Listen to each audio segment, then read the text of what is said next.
आखिर क्या वजह थी जिससे राजीव दीक्षित की फिलॉसफी पर कोई कमेंट नहीं करता था?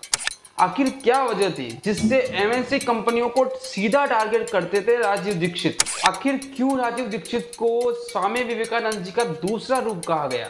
सबसे पहले धन्यवाद और जय हिंद।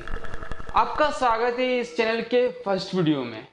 हम बात करेंगे सही तथ्य और सही अर्थ के साथ। तो वीडियो पर नए हो तो लाइक कर देना और चैनल को सब्सक्राइब कर देना, जिससे आप हमारी फैमिली में जुड़ सकें। राजीव दीक्षित जी, दम है तो राजीव दीक्षित पे वीडियो बनाकर दिखाओ, दम है तो उसकी फिलॉसफी का प्रचार करो। क्यों राजीव भाई दीक्षित को लगातार सुनता था मैं। ये तो राजीव दीक्षित की तरह बोलता है रे। राजीव दीक्षित का नाम लोगे।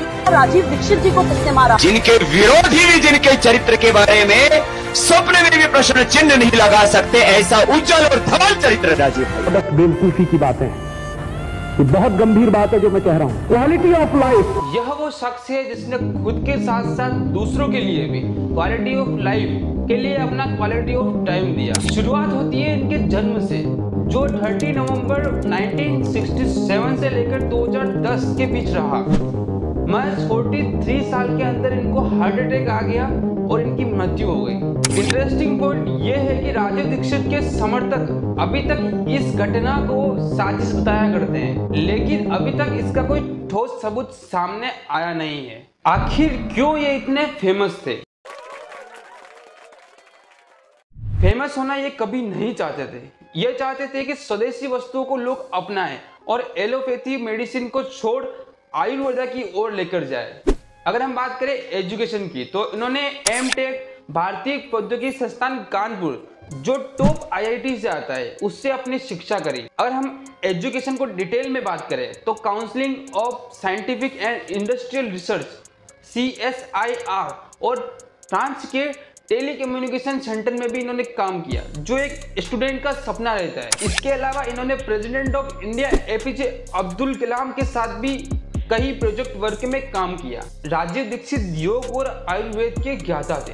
ये कहते थे कि स्वदेशी वस्तु को अपनाओ और बहिष्कार करो जो बाहर से वस्तुएं आती, जिसमें राजीव दीक्षित ने अपना एक प्रोडक्ट भी लॉन्च करा। उस प्रोडक्ट का नाम था वाकबट आयुर्वेद, जिसमें काफी सारे आयुर्वेदिक प्रोडक्ट्स भी हैं।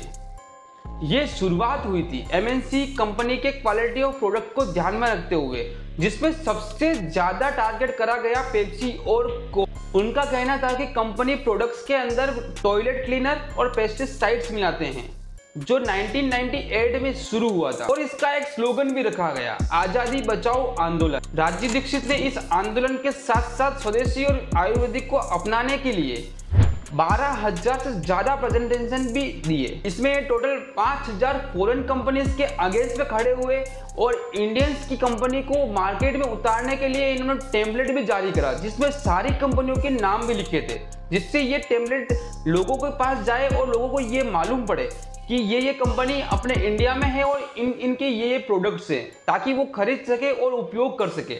इन सारे प्रोसेस के बाद राजीव दीक्षित के लिए लोगों के मन में एक रेस्पेक्टेड मैन की भूमिका आ गई, जिससे लोगों ने राजीव दीक्षित को राजीव भाई बोलना स्टार्ट कर दिया गया। इन सब में राजीव दीक्षित को 9 जनवरी 2009 के अंदर भारत स्वाभिमान ट्रस्ट का सेक्रेटरी नियुक्त कर दिया गया, जिसमें बाबा रामदेव के साथ मिलकर ये स्वदेशी अपनाओ का मोटिव रखते थे। और कुछ सालों के बाद राजीव दीक्षित और बाबा रामदेव जी को एक योजना बनाई कि हम एक पार्टी बनाएंगे और पार्टी को 2014 के इलेक्शन में उतारेंगे। आखिर क्या बात रही जिससे राजीव दीक्षित की अचानक मौत हो गई? कहते हैं रामदेव जी के साथ राजीव दीक्षित का रहना उन्हीं के लिए कुछ नफरत से बना रहा था। जब से राजीव दीक्षित को सेक्रेटरी बना दिया गया, तब से राजीव दीक्षित रामदेव जी के साथ रहने लगे और उन लोग उनको काफी तरह से पॉपुलैरिटी देने लगे राजीव दीक्षित को। तभी साथ ही बाबा रामदेव जी को थोड़ी थोड़ी नफरत से पैदा होने लगी और इससे उनके बीच में दूरियां बढ़ने लगी। साल 2010 में जब राजीव दीक्षित छत्तीसगढ़ में अपना एक कैंपेन के लिए जा रहे थे, तब दुर्ग के चढ़ते चढ़ते ही राजीव दीक्षित को दिल का दौरा पड़ गया और उनको हॉस्पिटल के अंदर भी एडमिट करा गया, लेकिन तब तक वो मर चुके थे। इसके बाद काफी इल्जाम बाबा रामदेव जी पर भी लगे हुए थे, क्योंकि लास्ट बार भी उन्होंने ही बात करी थी और राजीव दीक्षित के समर्थकों को कहना था कि राजीव दीक्षित को मारने की साजिश बाबा रामदेव जी ने करी है। लेकिन जब जांच हुई तब बाबा रामदेव जी के बयान में ये बताया गया कि उनकी एलोपैथी की दवाई नहीं लेने के कारण उनकी हार्ट अटैक की प्रॉब्लम हुई। आपको क्या लगता है? इस सुझाव में अपना कमेंट दीजिए और हमें बताइए कि वीडियो कैसा लगा। धन्यवाद।